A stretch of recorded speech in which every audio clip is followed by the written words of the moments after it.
সিরিয়ার রাজধানীতে ইরানের কনসুলেটে সাম্প্রতিক হামলার জবাবে শনিবার গভীর রাতে তেল আবিবের আকাশ প্রতিরক্ষা ব্যবস্থা ফাঁকি দিয়ে ইসরায়েলের সামরিক ঘাঁটিতে ক্ষেপণাস্ত্র ও ড্রোন হামলা চালিয়েছে ইরান। এদিকে ইসরায়েলের মিত্রদের পাশাপাশি ইরানের এই নজিরবিহীন হামলা ঠেকাতে সহায়তা করেছে মুসলিম দেশ জর্ডান। এবার জর্ডানকে কঠিন হুঁশিয়ারি দিল ইরান। বিস্তারিত প্রতিবেদনে। ইরানের এই হামলা প্রতিরোধে ইসরায়েলকে সহায়তা করছে যুক্তরাষ্ট্র ও যুক্তরাজ্য। ইরানের এই নজিরবিহীন হামলা ঠেকাতে ইসরায়েলকে সহায়তা করেছে মুসলিম দেশ জর্ডানও।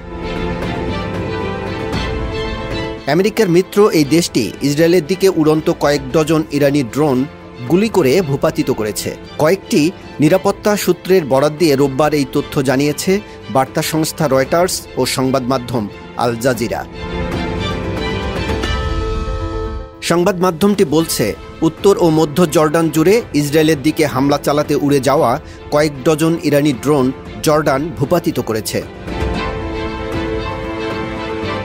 সূত্রগুলো জানিয়েছে, ইরানের নিক্ষেপ করা এসব ড্রোন হামলা চালাতে জেরুজালেমের দিকে যাচ্ছিল এবং পথিমধ্যেই ড্রোনগুলোকে জর্ডান উপত্যকার জর্ডানিয়ান অংশে গুলি করে ভূপাতিত করে জর্ডানের যুদ্ধবিমান।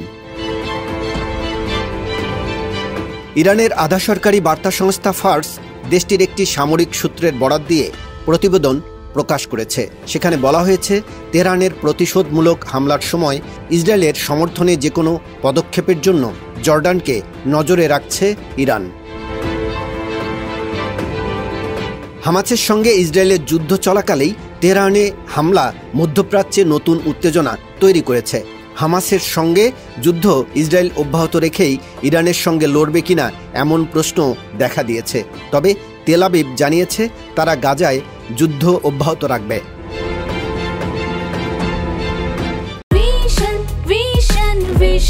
100% কপার কন্ডেন্সারে তৈরি ভিশন ফ্রিজ, তাই গুণে মানে অটুট থাকে বছরের পর বছর। ইসরায়েলের রাষ্ট্রীয় গোয়েন্দা সংস্থা মোসাদ রোববার গাজায় যুদ্ধবিরতির দর কষাকষি নিয়ে এক বিবৃতি দিয়েছে। এতে বলা হয়েছে, হামাসের সঙ্গে যুদ্ধবিরতির প্রস্তাব প্রত্যাখ্যান করেছে ইসরায়েল। যুদ্ধ পূর্ণ গতিতে চলবে। মোসাদের ভাষ্য, হামাসের সঙ্গে পূর্ণাঙ্গ শক্তি দিয়ে যুদ্ধ অব্যাহত রাখবে ইসরায়েল। ইরান ইসরায়েলকে বড় ধরনের হামলার ইঙ্গিত দিয়েছে।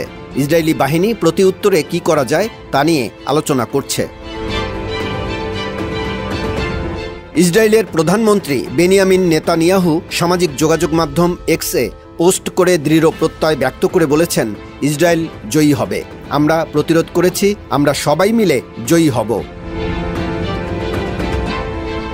এদিকে ইরানের বার্তা সংস্থা ফার্স জানিয়েছে, সামরিক এই পরিকল্পনা সম্পর্কে অবহিত একটি সূত্র বলছে, আমরা ইসরায়েলে শাস্তিমূলক আক্রমণের সময় জর্ডানের গতিবিধি নিবিড়ভাবে পর্যবেক্ষণ করছি এবং যদি তারা ইসরায়েলকে সমর্থন করার জন্য সম্ভাব্য কোনো পদক্ষেপে অংশ নেয়, তবে জর্ডান পরবর্তী টার্গেট হবে। Desk report, ATN news.